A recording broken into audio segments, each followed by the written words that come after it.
Limousine میں۔ جب سجاد گاڑی چلا رہا تھا تو اس نے پچھلی نشست پر اپنے مالک کو ریئر ویو مرر سے دیکھا اور دل ہی دل میں محسوس کیا کہ وہ کچھ بے بس نظر آ رہے ہیں۔ کب مشہور سالس کو کبھی کسی نے ٹھکرایا تھا؟ اس نے خاموشی سے آہ بھری۔ جب سے وہ مسز اسمتھ پروین کے ساتھ تھے تب سے مسٹر مہدی نے اپنی سب سے زیادہ صابر اور شفیق پہلو دکھایا تھا۔ اس وقت بھی مسٹر مہدی بالکل جلدی میں نہیں تھے، بلکہ وہ اب بھی اپنے فون کے ساتھ کھیل رہے تھے۔ سجاد کو تو لگ رہا تھا کہ وہ شرم سے گاڑی بھگا کر کہیں دور نکل جائے۔ کون سوچ سکتا تھا کہ سالس اصل میں پروین کا ای میل ہیک کرنے کی کوشش کر رہا ہے۔ اس کی لمبی اور پتلی انگلیاں نہایت پھرتی سے فون پر حرکت کر رہی تھی۔ وہ بھی پروین کا ای میل توڑنے ہی والا تھا کہ اچانک اسکرین پر بلاک ہو گیا اور تقریباً فون بند ہی ہو گیا۔ ٹسک۔ سالس نے اس سخت جملے کو دیکھا جو اسکرین پر جگمگا رہا تھا۔ دفعہ ہو جاؤ۔ وہ ہنس پڑا۔ بہت اچھا، یہی تو اس کا انداز تھا۔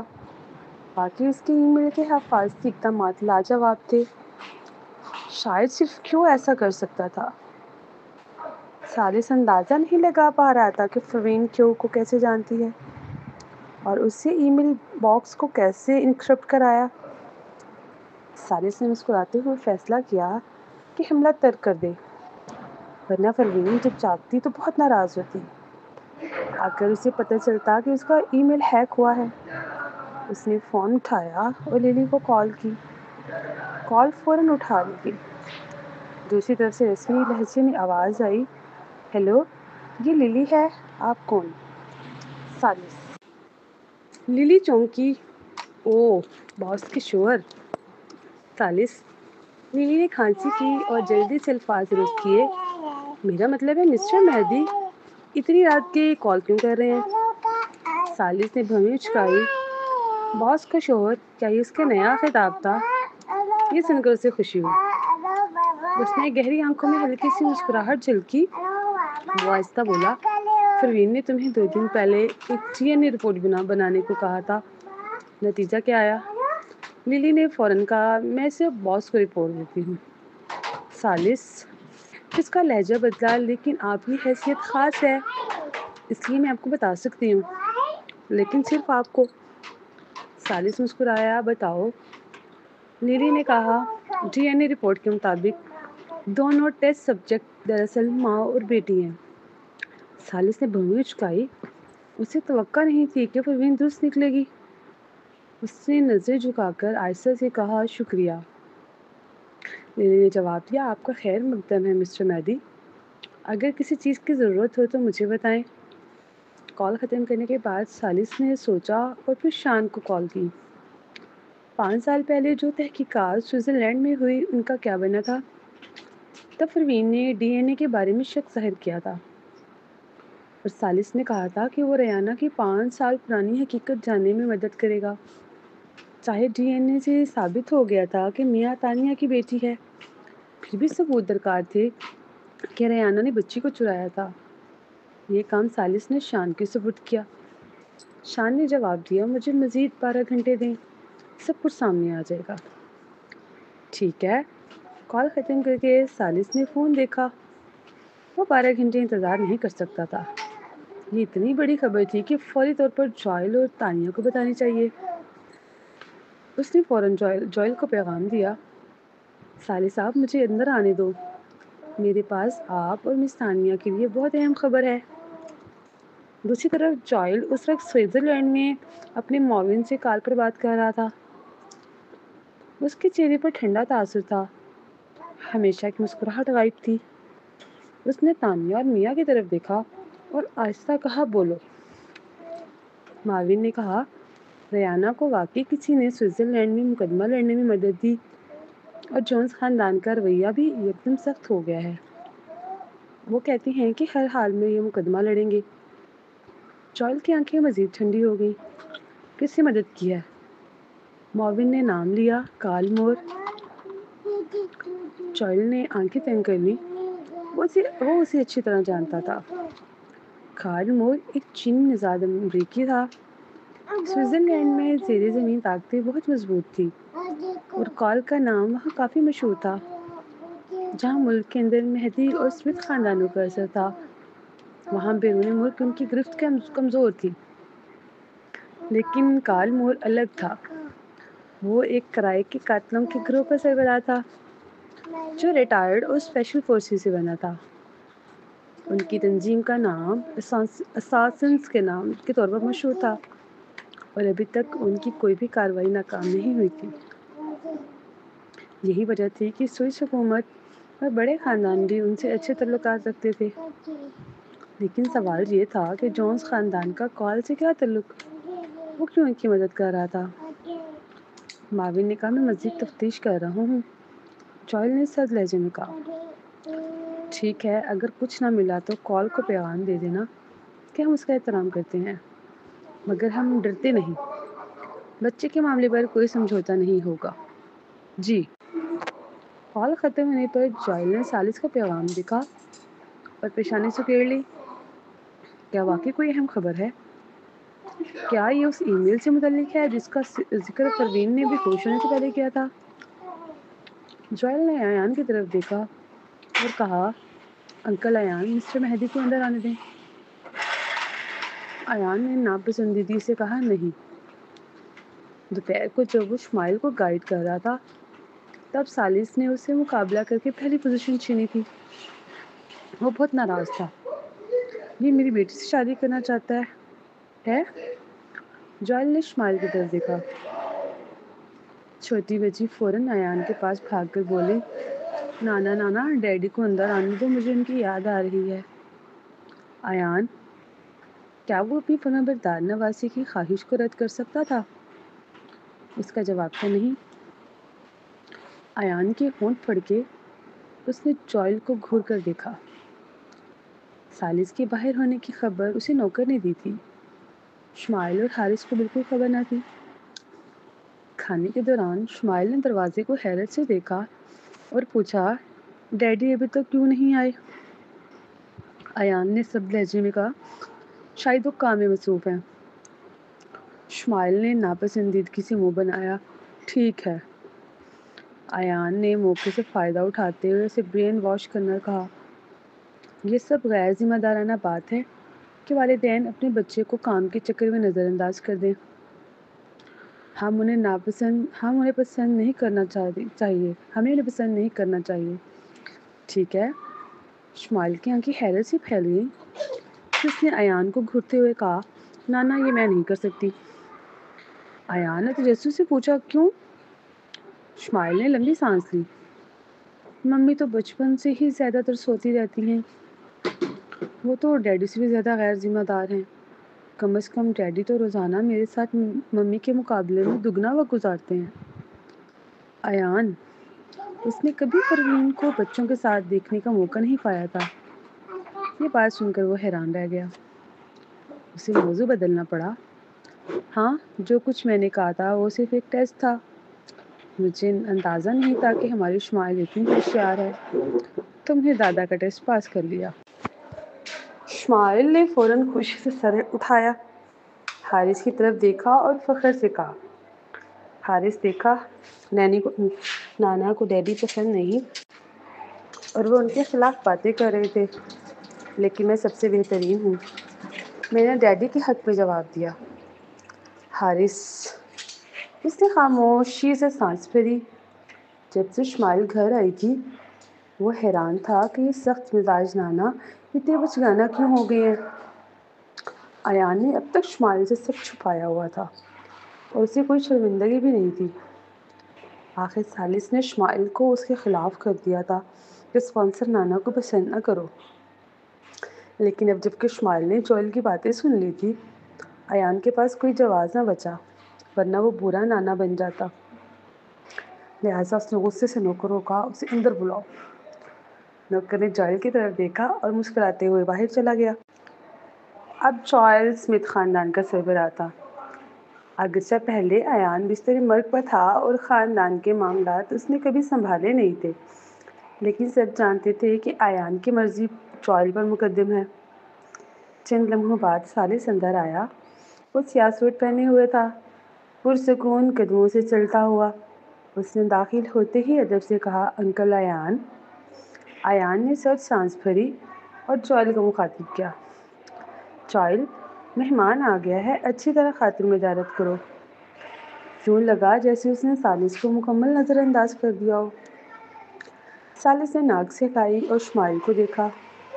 شمائل فوراً خوشی سے بھاگتی ہی اس کی ٹانگوں سے لپٹ گئی۔ ٹیڈی، آپ اتنی دیر سے کیوں آئے؟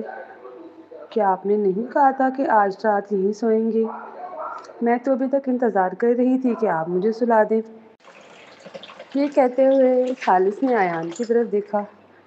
جب اس نے ایان کی نظریں بدلتی دیکھی تو مسکرا کر بولا، ہاں، ٹیڈی واقعی کام میں مصروف تھے۔ اس نے ایان کا جھوٹ ظاہر نہ کیا۔ اس سے ایان کو تھوڑا سکون ملا، لیکن پھر اس نے ثالث کو شرارت بھری مسکراہٹ کے ساتھ اپنی طرف دیکھتے پایا۔ جہاں تک آج رات سونے کی بات ہے، ایان نے اور نوکر کو کہا، مہمان کے لیے کمرہ تیار ہے؟ نوکر ہنسی دبا کر بولا، جی تیار ہے، مس فرین کے کمرے کے ساتھ ہے۔ کمرہ بہت بڑا اور آرام دہ ہے۔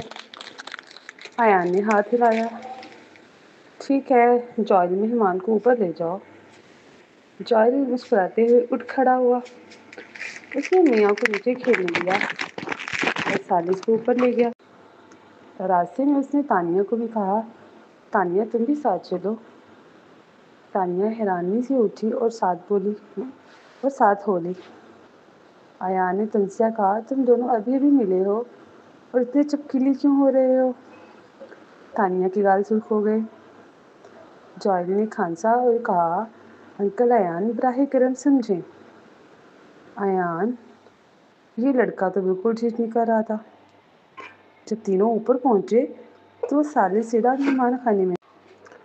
جوئل نے اپنی اسٹڈی کی طرف اشارہ کیا، وہاں بات کریں۔ ثالث نے سر ہلایا، لیکن جب وہ پروین کے کمرے کے قریب پہنچا تو اس نے سب کو چپ رہنے کا اشارہ کیا اور آہستہ سے دروازہ کھولا۔ کمرے کے پردے بند تھے، روشنی مدھم تھی، درجہ حرارت مناسب رکھا گیا تھا۔ بستر پر لیٹی عورت بدستور سو رہی تھی، بالکل بے حرکت۔ ثالث آگے بڑھا، اس کے سانس اور نبض چیک کی۔ تسلی کے بعد اس نے آہستہ سے کمبل اوپر کر دیا اور باہر نکل آیا۔ جوئل اور تانیہ یہ منظر دیکھ کر حیران رہ گئے۔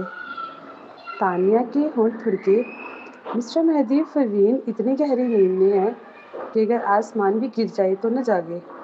آپ اتنے محتاط کیوں ہو رہے ہیں؟ ثالث مسکرا دیا، احتیاط بہتر ہے، ورنہ وہ نیند میں بھی شور سن لے گی۔ تانیہ، چلو، وہ ایک بڑے خاندان کے وارث ہیں، جو چاہیں کہہ سکتے ہیں۔ تینوں پھر اسٹڈی میں گئے۔ وہاں نوکر لوسی پہلے ہی چائے رکھ چکی تھی۔ جوئل نے ثالث سے پوچھا، کیا آپ نے رات کا کھانا کھا لیا؟ ثالث نے خاموشی سے اسے دیکھا۔ ثالث صاحب، تمہیں پتہ ہے کہ میں دوپہر سے باہر کھڑا ہوں، کیا تمہیں نہیں پتہ کہ میں نے کھانا کھایا ہے یا نہیں؟ جوئل نے کھانسی کی اور نوکر کو کہا، مسٹر مہدی کے لیے کھانا تیار کرو۔ لوسی نے سر ہلایا۔ جب وہ چلی گئی تو جوئل نے بے چینی سے پوچھا، اب جلدی بتاؤ، بات کیا ہے؟ تانیہ نے بھی تجسس سے ثالث کو دیکھا۔ ثالث نے سکون سے چائے کی چسکی لی اور پھر آہستہ کہا، مس تانیہ، آپ نے بیرون ملک ایک بچہ پیدا کیا تھا، ہے نا؟ یہ جملہ زلزلے کی طرح گرا۔ جوئل نے حیرت سے تانیہ کی طرف دیکھا اور اس کی آنکھیں بھی حیرت سے پھیل گئی تھیں۔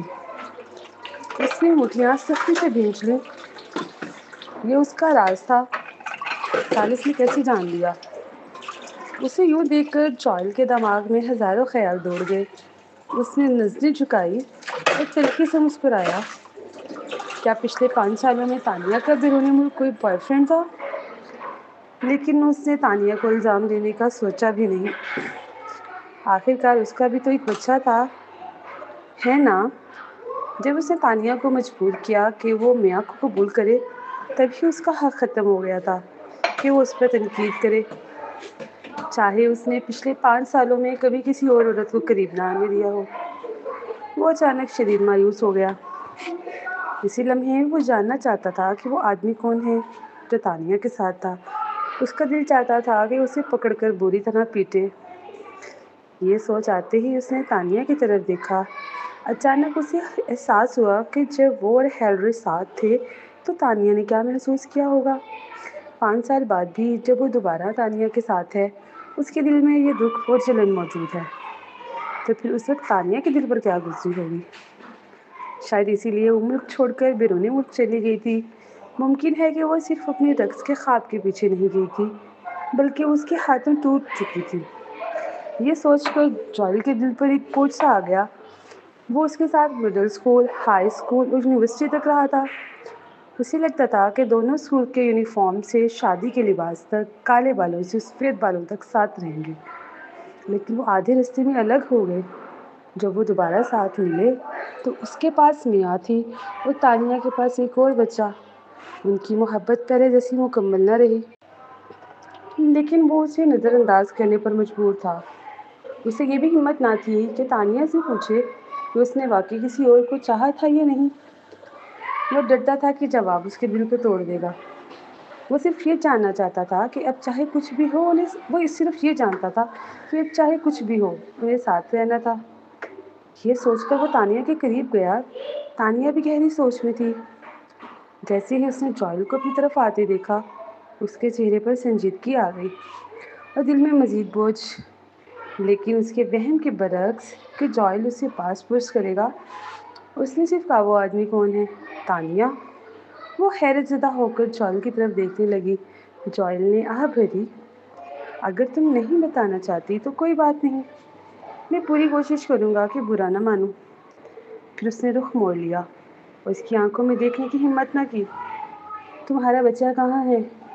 تم اسے لے آؤ، میں اسے اپنا بیٹا سمجھوں گا، بالکل ویسے ہی جیسے تم نے میاں کو قبول کیا۔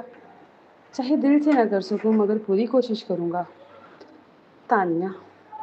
وہ اب سمجھ گئی اور اس کے ہونٹوں پر ہنسی آ گئی، مگر اس کی ہنسی کے ساتھ اس کی آنکھیں آنسوؤں سے بھر گئیں۔ یہ شخص، یہ سادہ دل آدمی، واقعی یہ سوچ رہا تھا کہ اس کی زندگی میں کوئی اور مرد تھا۔ اس نے پچھلے 5 سال یاد کیے۔ اگرچہ وہ بیرون ملک میں اکیلی تھی، مگر ایک رقاصہ ہونے کے ناطے اسے کئی بڑے خاندانوں کے لوگوں سے واسطہ رہا۔ اس کے پاس کئی چاہنے والے تھے، لیکن اس نے کبھی کسی کو قبول نہ کیا۔ شروع میں تو وہ خود کو یہی کہتی تھی کہ اس نے بچہ کھو دیا، اس لیے اسے خوشی کا کوئی حق نہیں، یہ اس کی سزا ہے۔ لیکن اب اسے احساس ہوا کہ اصل وجہ یہ نہیں تھی۔ اصل وجہ یہ تھی کہ اس کے دل میں پہلے سے ہی کوئی بسا ہوا تھا۔ جب دل میں صرف ایک ہی شخص ہو تو کوئی دوسرا نظر ہی نہیں آتا، باقی سب کتنے ہی اچھے کیوں نہ ہوں۔ اس کی آنکھوں پر جوئل کا پردہ تھا۔ وہ صرف آنکھوں کے ساتھ جوئل کو دیکھنے لگی۔ جوئل کا دل اور زیادہ دکھی ہو گیا۔ کیا اس آدمی نے تانیہ کو بہت دکھ دیا تھا؟ اس نے تانیہ کی کلائی کو تھام کر پوچھا، تم دونوں کیوں الگ ہوئے؟ اس نے تمہیں ستایا؟ تانیہ نے سر ہلایا۔ کیا اس نے کسی اور کو پسند کر لیا تھا؟ تانیہ نے پھر نفی میں سر ہلایا۔ جوئل گھبرا گیا۔ کیا تم نے کسی اور کو پسند کیا تھا؟ کیا ہوا تھا؟ اس نے تمہارے ساتھ برا سلوک کیا؟ مجھے بتاؤ وہ کون تھا، میں اسے ختم کر دوں گا۔ تانیہ نے پھر سے سر ہلایا، مگر اس بار اس کے چہرے پر مسکراہٹ پھیل گئی۔ اس نے روتے ہوئے کہا، نہیں نہیں، ایسا کوئی نہیں تھا۔ جوئل حیرت سے رک گیا۔ کوئی نہیں؟ پھر یہ بچہ؟ تانیہ کے آنسو اور تیزی سے بہنے لگے۔ اس نے جوئل کی طرف دیکھا اور وہ مزید سچ چھپا نہیں سکتی تھی، لیکن وہ یہ حقیقت بتا کر جوئل کو مزید دکھ دینا بھی نہیں چاہتی تھی۔ اس نے ہاتھ سختی سے بند کر لیے۔ پہلے تحمل سے سنو۔ جوئل بے چین تھا، لیکن اس کی روتی صورت دیکھ کر وہ خود کو قابو میں لایا۔ اس نے گہری سانس لی۔ ٹھیک ہے، میں پرسکون ہوں۔ بتاؤ وہ آدمی کون ہے اور بچہ کہاں ہے؟ تانیہ نے نظریں جھکائی، آہستہ سے کہا، کوئی دوسرا مرد نہیں، وہ تم ہی تھے، ہمیشہ سے تم ہی تھے۔ جوئل پتھر کا بن گیا۔ اس کے دماغ میں خیال بجلی کی طرح آیا، اگر وہ میں ہوں تو پھر وہ بچہ؟ تانیہ نے آنکھیں بند کر لی اور موٹے آنسو بہاتے ہوئے کہا، وہ بچہ تمہارا ہے۔ یہ الفاظ سن کر جوئل ششدر رہ گیا۔ اس کے دل میں خوشی کا طوفان آیا۔ اس نے تانیہ کو تھام کر کہا، تم نے میرا بچہ پیدا کیا؟ ہمارا بچہ؟ اس وقت وہ کسی بچے کی طرح خوش تھا۔ اس نے جلدی سے پوچھا، وہ بچہ کہاں ہے، کہاں ہے وہ؟ جب وہ دونوں ساتھ تھے انہوں نے ہمیشہ خواب دیکھا تھا کہ اگر ان کا بچہ ہوگا تو وہ کیسا ہوگا۔ اب پتہ چلا کہ ان کا خواب حقیقت تھا، لیکن جب وہ خوشی میں ڈوبا ہوا تھا تانیہ اب بھی آنکھیں بند کیے رو رہی تھی۔ اس نے ایک لفظ بھی نہ کہا۔ جوئل کی خوشی آہستہ آہستہ کم ہو گئی۔ اس نے تانیہ کو دیکھا اور دل میں عجیب سا خدشہ رہا تھا۔ جب وہ دونوں اب ساتھ ہیں تو پھر تانیہ نے یہ بات پہلے کیوں نہ بتائی؟ اور جب اس نے کہا کہ میاں کی ماں بن جاؤ تو اس وقت وہ خاموش کیوں رہی؟ اچانک اس کے دل میں خوف بیٹھ گیا۔ وہ بچہ؟ تانیہ نے آنسو بہاتے ہوئے مشکل کہا، میں نے وہ بچہ کھو دیا۔ یہ الفاظ کہتے ہی اس کی ہچکی بن گئی۔ بچہ پیدا ہونے کے بعد میں اسے دیکھ بھی نہ سکی اور وہ کھو گیا۔ مجھے معلوم نہیں کہ وہ بیٹا تھا یا بیٹی۔ میں معاف نہیں کر سکتی خود کو۔ میں نے اپنے بچے کی حفاظت نہیں کی۔ میں تمہارے ساتھ رہ کر خوش کیسے ہو سکتی ہوں جبکہ مجھے نہیں پتا میرا بچہ زندہ بھی ہے یا نہیں۔ یہ سنتے ہی جوئل نے اسے سختی سے گلے لگا لیا۔ اس لمحے جوئل کو لگا جیسے اس کا دل کٹ گیا ہو۔ یہ عورت پچھلے کئی سالوں سے کس کرب میں جی رہی تھی؟ اپنے بچے کو ڈھونڈنے کے دکھ کے ساتھ ساتھ اسے ہیلری اور اس کی بیٹی کا بھی سامنا کرنا پڑا، خاص طور پر جب اس نے تانیہ سے کہا کہ میاں کی ماں بن جاؤ۔ میاں کی ماں؟ یہ سوچتے ہی جوئل کا دل دہل گیا اور اس نے اچانک سالس کی طرف دیکھا۔ سالس نے کہا تھا کہ اسے جوئل اور تانیہ کو اہم بات بتانی ہے۔ مزید یہ کہ جیسے ہی وہ اندر آیا اس نے فوراً اشارہ دیا کہ تانیہ جوئل سے کچھ چھپا رہی ہے۔ تو کیا وہ اہم بات ان کے بچے کے بارے میں تھی؟ اور یہ سوچتے ہی جوئل سب کچھ سمجھ گیا۔ سالس ایک طرف بیٹھا ان دونوں کو ایک دوسرے کے سامنے اعتراف کرتے دیکھ رہا تھا۔ اسے زیادہ کچھ پتا نہیں تھا، بس وہ تانیہ اور جوئل کے درمیان غلط فہمی دور کر سکتا تھا اور پھر اصل سچ بتا سکتا تھا۔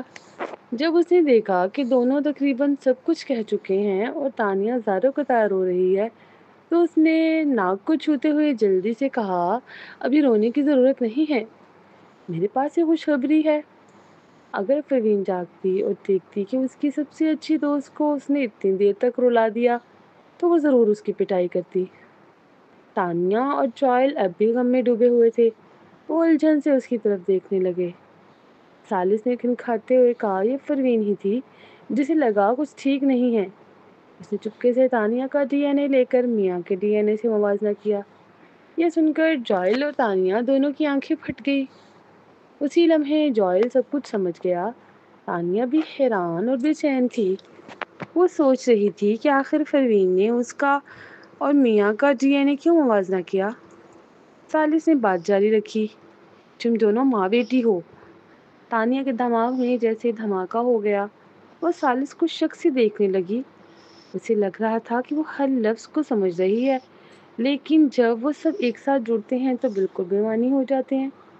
کیا میاں ریانہ کی بیٹی نہیں تھی؟ وہ اس کی بیٹی کیسے ہو سکتی ہے؟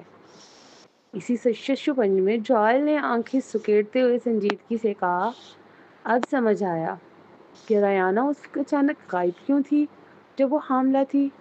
آخر کار وہ ایک بچی کے ساتھ اچانک میرے سامنے آ گئی تھی۔ اس نے تانیہ کی طرف دیکھا اور کہا، اس رات میں ہی تھا جس نے شراب زیادہ پی لی تھی اور سازش کا شکار ہوا۔ ہوٹل میں اس نے ضد کی کہ میں نے اسی کے ساتھ تعلق بنایا ہے، لیکن حقیقت میں اس وقت میرے ذہن میں تم تھی۔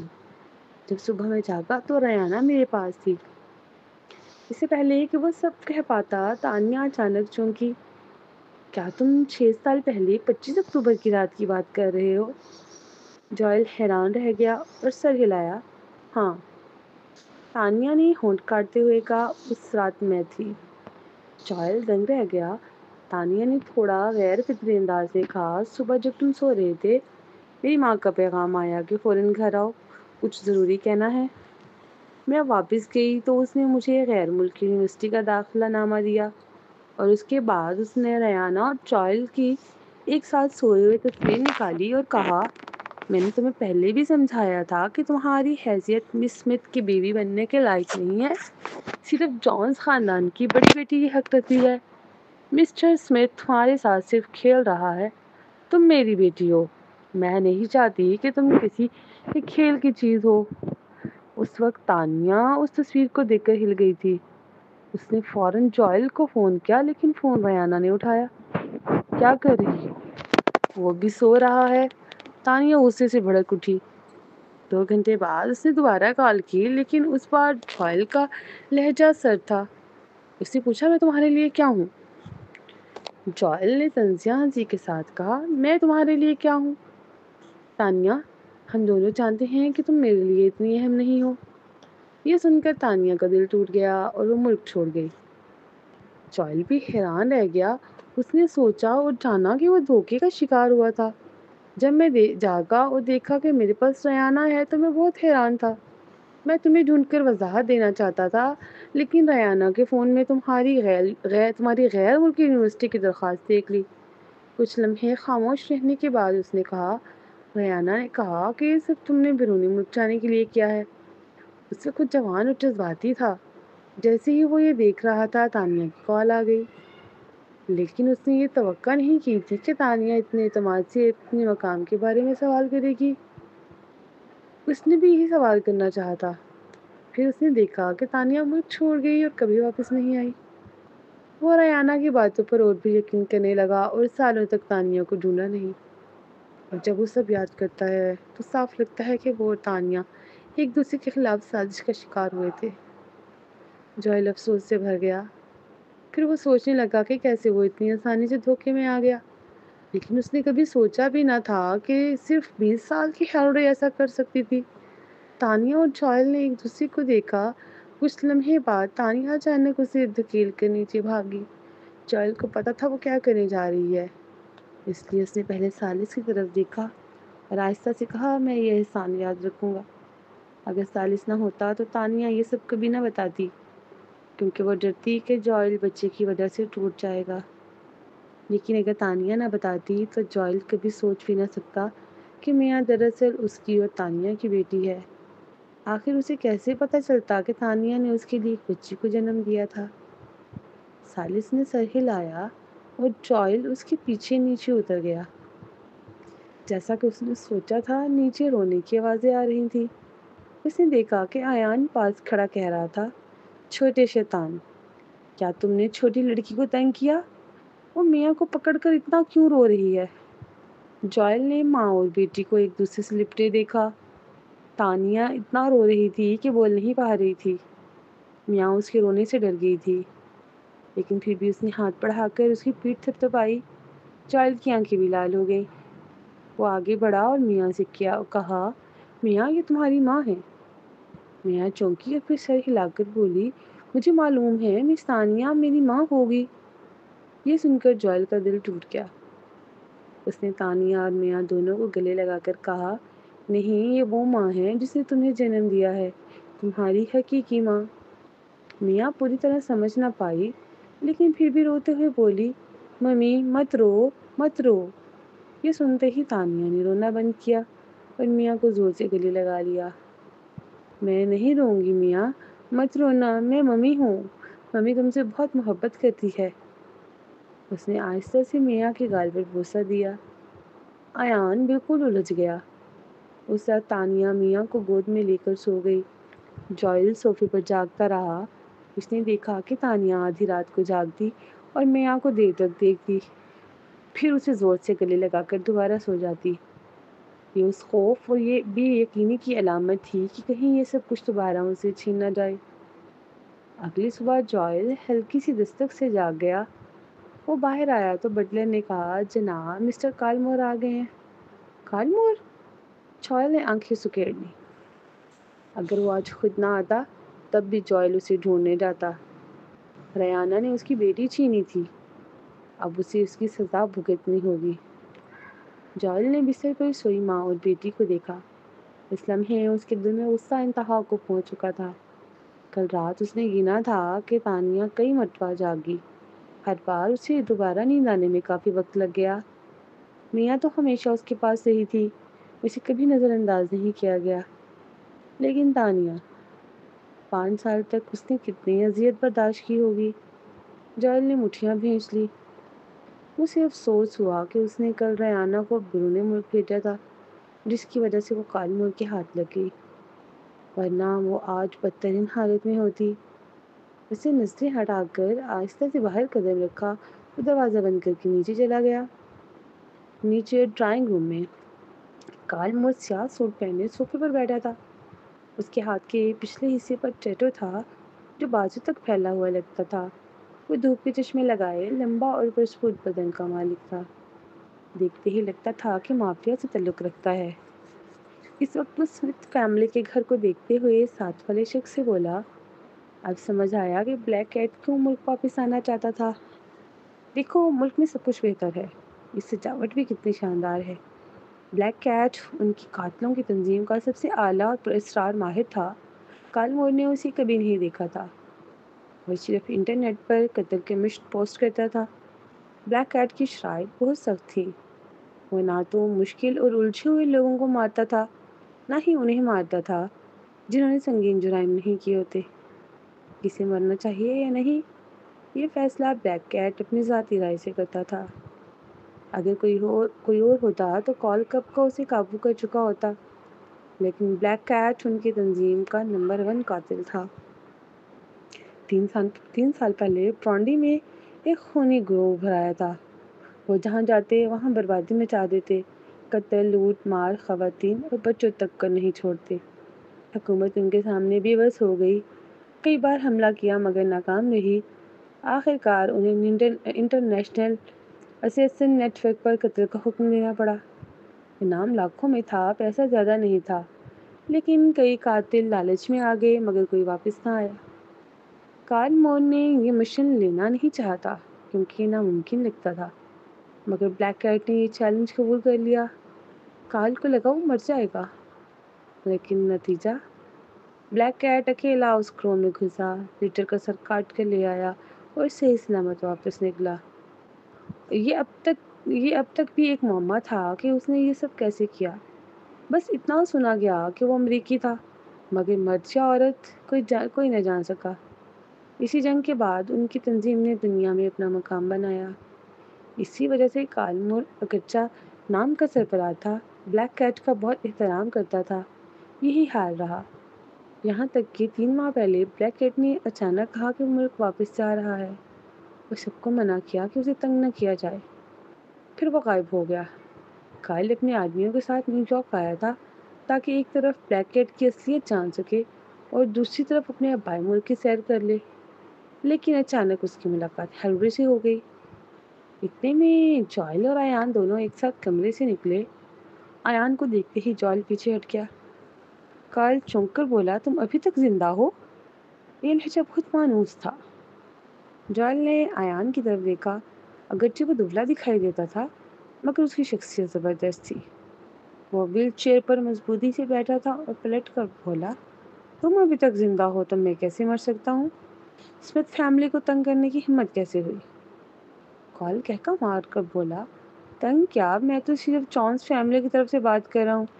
تم لوگ زیادتی کر رہے ہو، وہ اپنی بچی سے کیوں نہیں مل سکتے؟ ایان نے کوئی جواب نہیں دیا، جیسے اسے سب پتا تھا۔ پھر آہستہ بولا، تم ان کی مدد کیوں کر رہے ہو؟ کال نے ماتھا اسکوڑ کر کہا، کیونکہ میں جل، تانیہ اور ریانہ کی ماں کا مقروض ہوں۔ یہ سنتے ہی جوائل چونک گیا۔ کچھ لمحے بعد ہی اس نے پہچانا کہ سب لوگ ہمیشہ اسے میڈم جونز کہتے تھے۔ ایان ہنس کر بولا، محبت کا قرض؟ کارل نے ہنستے ہوئے کہا، ارے یہ تو بس کھیل تھا، مگر وہ سنجیدہ ہو گئی، میں نے اس کی عزت لوٹی اور چھوڑ دیا، تو پرانی محبوبہ کے لیے یہ کرنا میرا فرض ہے۔ ایان کے ہونٹ مڑ گئے، محبوبہ کو تو عزت دے رہے ہو، مجھے نہیں؟ کارل فوراً بولا، میں نے سالوں تک تمہیں بہت عزت دی ہے، اسمتھ فیملی کو کبھی ہاتھ نہیں لگایا، لاکھوں کا انعام بھی آیا مگر میں نے قتل کا آرڈر نہیں لیا۔ اب تم بھی مجھے عزت دو اور بیٹھ کر یہ معاملہ طے کرو۔ وہ آگے جھکا اور بولا، جونز فیملی کوئی امیر گھرانہ نہیں ہے، تم نے انہیں راستہ دیا تو کیا ہوا؟ اگر میری مانتے ہو تو اپنے بھتیجے کی شادی اس کی بیٹی سے کرا دو۔ یہ محبت فضول ہے، میری عمر میں آ کر تمہیں سمجھ آئے گی کہ محبت بیکار ہے۔ چائل نے دو ٹوک کہا، یہ ناممکن ہے، کال نے تھوڑی دیر سوچا، پھر کہا، تو کم از کم بچی کو ہی ان کے حوالے کر دو، انہیں سہارا مل جائے گا۔ جوئل نے وضاحت کی، یہ بات کچھ اور ہے، میری بات سن۔ دھڑم۔ اسے جملہ مکمل بھی نہیں کیا تھا کہ کال نے میز پر ہاتھ مارا اور بندوق نکال لی۔ غصے سے بولا، کیا مطلب؟ تم اسیسن آرگنائزیشن کی عزت کو ٹھکرا رہے ہو؟ ایسا دشمن بنا لینا خطرناک تھا۔ جوئل کی آنکھیں تنگ ہو گئی۔ اب بھی ٹکر ہونے ہی والی تھی کہ ایان ہنس کر بولا، کالمور، تمہیں لگتا ہے کہ میں کمزور ہو گیا ہوں تو ہتھیار نہیں چلا سکتا؟ کال ذرا بھی نہ گھبرایا۔ بھائی معاف کرنا، جل کے لیے یہ سب کرنا ہی پڑے گا۔ تمہارے راز کیا ہیں مجھے پرواہ نہیں، لیکن آج تمہیں ماننا ہی پڑے گا۔ ہاں، اگر بلیکٹ یہاں آ جائے تو الگ بات ہے، ورنہ کوئی سمجھوتا نہیں۔ اوپر کمرے میں شاید نیچے شور کچھ زیادہ تھا کہ پروین نے نیند میں ہی بھویں سکیڑ لی۔ Black cat? آخر یہ کون بار بار اس کو کوڈ نیم پکار رہا تھا؟ کتنا تنگ کر رہے ہیں، نیند حرام کر دی۔